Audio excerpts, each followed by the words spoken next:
Welcome to today's Explainer. We're jumping right into one of the most intense and consequential geopolitical standoffs happening literally as we speak. Today we're going to untangle the deeply complex realities of the current gridlock between the US, Israel, and Iran. Now, just a quick note right up front. Our goal today is pure understanding. We are absolutely not taking sides here. We're simply going to look at the facts, the public statements, and the global ripple effects to see exactly how all these puzzle pieces fit together. Okay, let's dive right into this.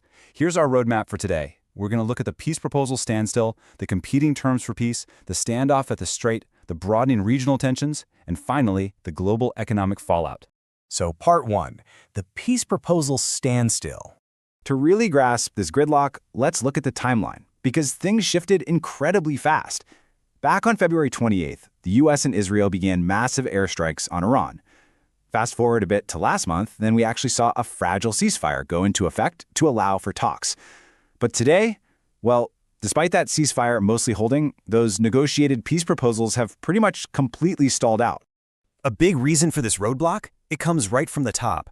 Donald Trump made the U.S. position crystal clear.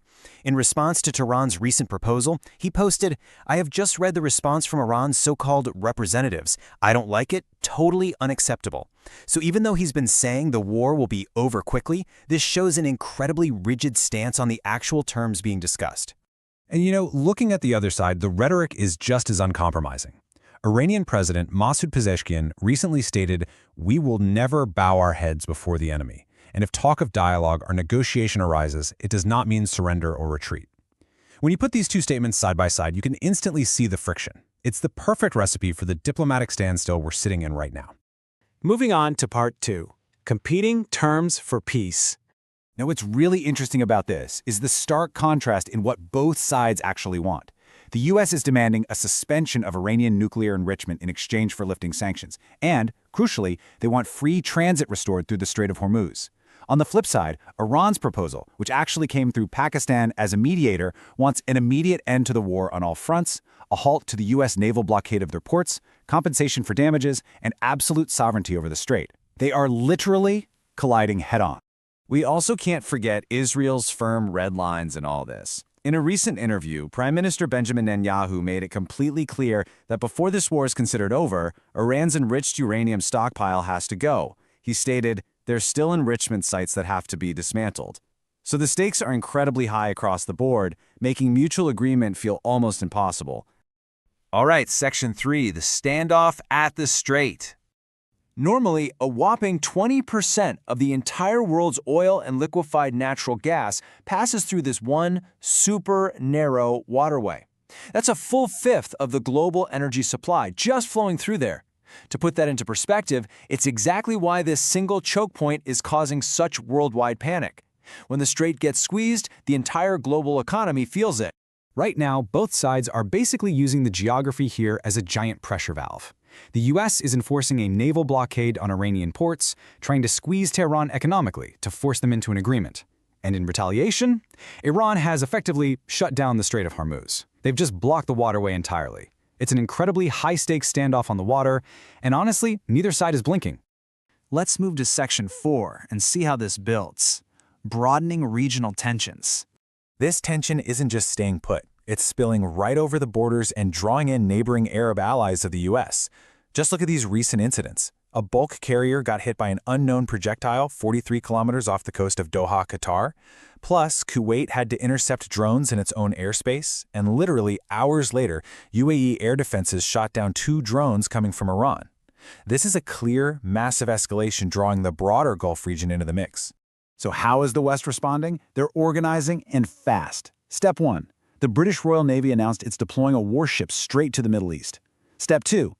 UK Prime Minister Keir Starmer and French President Emmanuel Macron are teaming up to champion an international shipping security mission.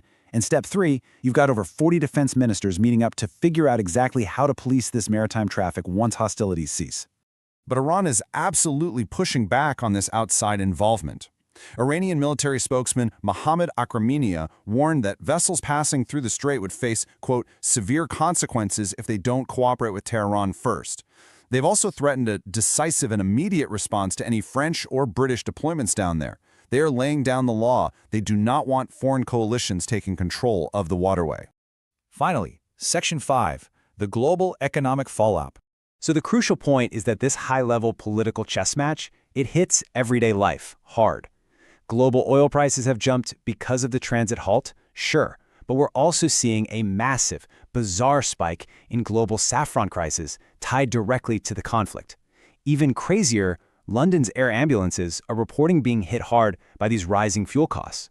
It's gotten so intense that Indian Prime Minister Modi actually urged citizens to work from home and limit foreign travel just to save on the country's fuel and foreign exchange. And check out this wild, unexpected ripple effect. Because the Middle East route is essentially a no-go, global shipping is having to reroute all the way around South Africa. Well, environmental experts are now warning that this massive surge in heavy ships could actively harm local whale populations down there. It's just an unbelievable ecological impact from a political gridlock. Now, amidst all the talk of oil, whales, and trade routes, we absolutely cannot lose sight of the human element. Inside Iran, everyday civilians are dealing with a severe reality. They're facing massive internet bans from the authorities, not to mention the heavy daily trauma of conflict and government repression.